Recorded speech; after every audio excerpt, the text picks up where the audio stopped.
بسم اللہ الرحمن الرحیم۔ ہر مسلمان پر فرض ہے کہ وہ عقائد کے متعلق معلومات حاصل کرے۔ ہم آج سے بہار شریعت، جس پر سب کا اعتماد ہے، امجد علی اعظمی رحمۃ اللہ تعالی علیہ کی کتاب ہے، جو کہ اعلیٰ حضرت امام اہل سنت رحمۃ اللہ تعالی علیہ کے خلیفہ ہے، بہار شریعت کے حصہ اول کا آغاز کر رہے ہیں۔ حصہ اول عقائد کے بیان پر مشتمل ہے۔ بہت سے لوگ حصہ اول کا مطالعہ کرنا چاہتے ہیں اور بہت سے لوگوں نے کوشش بھی کی ہوگی، لیکن چونکہ سمجھنا دشوار ہو رہا ہوتا ہے، وہ مطالعات ترک کر دیتے ہیں، چھوڑ دیتے ہیں۔ کچھ الفاظ مشکل ہیں، ان کے معانی نہیں آ رہے ہوتے، کچھ جملے سمجھ نہیں آ رہے ہوتے، وضاحت کی ضرورت ہوتی ہے۔ اس وجہ سے بہت سے لوگ بہار شریعت حصہ اول پڑھنے کی کوشش تو کر چکے ہوں گے، لیکن سمجھ نہ آنے کی وجہ سے انہوں نے مطالعہ ترک کر دیا ہوگا، چھوڑ دیا ہوگا۔ تو ہم نے مناسب سمجھا کہ بہار شریعت حصہ اول کے درس کا آغاز کیا جائے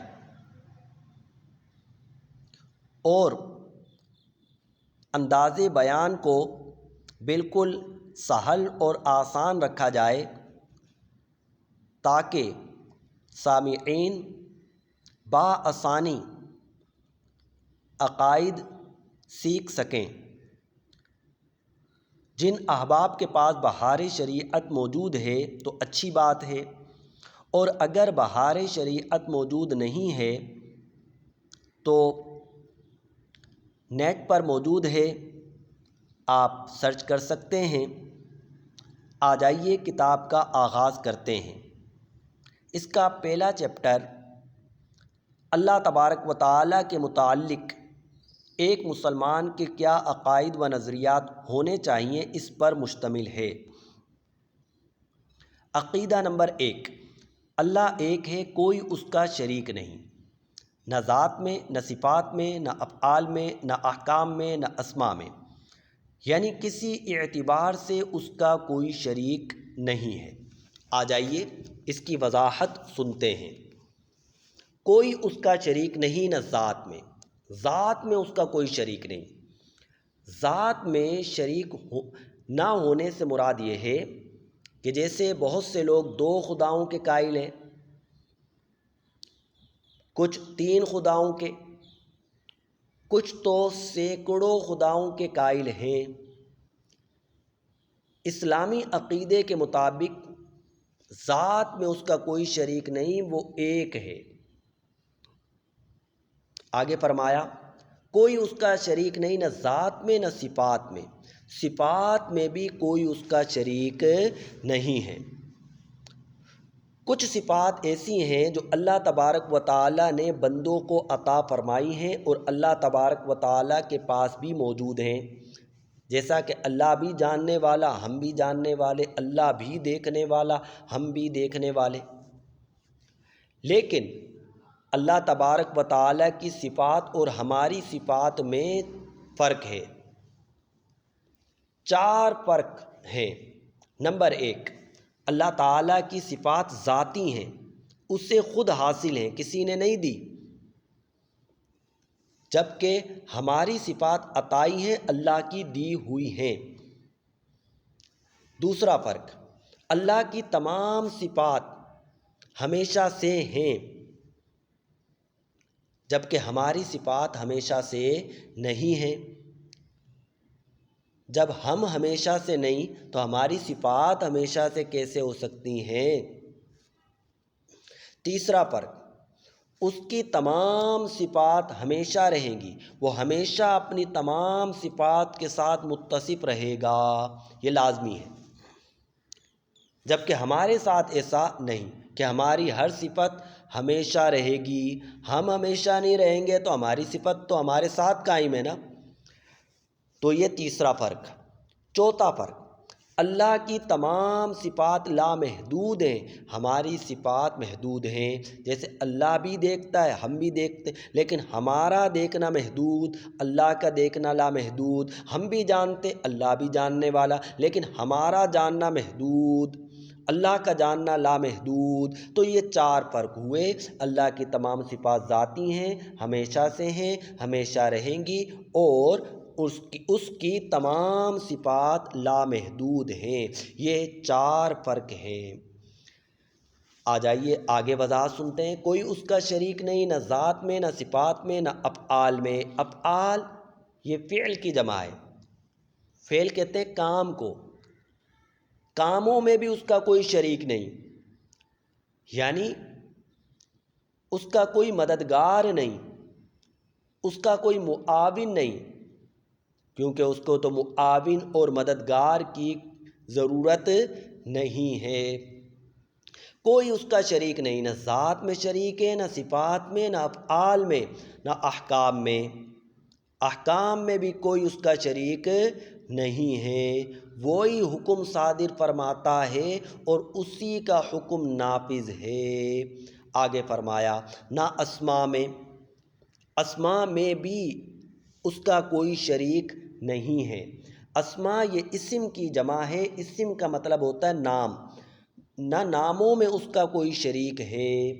کچھ نام اللہ تبارک و تعالیٰ کے ساتھ خاص ہیں، اللہ کے غیر کے لیے وہ نہیں بولے جا سکتے، جیسا کہ اللہ تبارک و تعالیٰ کا ذاتی نام ہے اللہ، یہ اللہ کے علاوہ کسی اور پر نہیں بولا جا سکتا۔ اسی طریقے سے اللہ تعالیٰ کا ایک صفتی نام ہے رحمان، یہ اللہ تبارک و تعالیٰ ہی کے ساتھ خاص ہے، کسی اور کو رحمان نہیں کہا جا سکتا، کسی اور کو رحمان نہیں کہہ سکتے۔ آپ نے دیکھا ہوگا کہ بعض لوگوں کا نام ہوتا ہے عبد الرحمن، لوگ کہہ رہے ہوتے ہیں رحمان بھائی، تو ایسا کہنا درست نہیں ہے۔ تو فرمایا کوئی اس کا شریک نہیں، نہ ذات میں، نہ صفات میں، نہ افعال میں، نہ احکام میں، نہ اسماء میں۔ آگے چلتے ہیں، آگے الگ بات شروع ہو رہی ہے۔ واجب الوجود ہے۔ واجب الوجود کا کیا مطلب خود آگے بتا رہے ہیں، یعنی اس کا وجود ضروری ہے، اور عدم محال۔ عدم محال سے کیا مطلب کہ وہ نہ ہو یہ ممکن ہی نہیں ہے۔ ہم نہ ہو یہ ممکن ہے، ہم فنا ہو جائیں یہ ممکن ہے، لیکن وہ نہ ہو، عدم محال یعنی وہ نہ ہو ایسا ممکن ہی نہیں۔ تو واجب الوجود کا مطلب یہ ہے جس کا وجود ضروری ہو۔ آگے فرمایا قدیم ہے۔ قدیم سے کیا مراد، یعنی ہمیشہ سے ہے۔ ازلی کے بھی یہی معنی ہیں، اللہ تعالیٰ ہمیشہ سے ہے، یا یہ کہیے اللہ تعالیٰ قدیم ہے، یا یہ کہیے اللہ تعالیٰ ازلی ہے، تینوں کے ایک ہی معنی ہیں، یعنی اللہ تعالیٰ ہمیشہ سے ہے۔ ہماری زبان میں قدیم پرانے کو بھی کہتے ہیں، جیسا کہ بولا جاتا ہے قدیم زمانے سے یہ چلا آ رہا ہے، جبکہ یہاں پر قدیم سے مراد جو ہمیشہ سے ہو، تو یہ تو اللہ تعالیٰ ہی کے ساتھ خاص ہے۔ آگے فرمایا باقی ہے، یعنی ہمیشہ رہے گا، اور ابدی کے بھی یہی معنی ہے، یعنی یہ کہہ لیجئے اللہ تعالیٰ باقی ہے، یا یہ کہہ لیجئے کہ اللہ تعالیٰ ابدی ہے، یا یہ کہہ لیجئے کہ اللہ تعالیٰ ہمیشہ سے ہے، سب کے ایک ہی معنی ہیں۔ تو اللہ تعالیٰ ہمیشہ سے ہے اور ہمیشہ رہے گا۔ آگے ارشاد فرمایا وہی اس کا مستحق ہے کہ اس کی عبادت و پرستش کی جائے، لائق عبادت وہی ہے، جیسا کہ ہم کلمہ طیبہ پڑھتے ہیں لا الہ الا اللہ، اللہ کے سوا کوئی عبادت کے لائق نہیں ہے۔ تو یہ اللہ تعالیٰ کے متعلق عقائد ہیں۔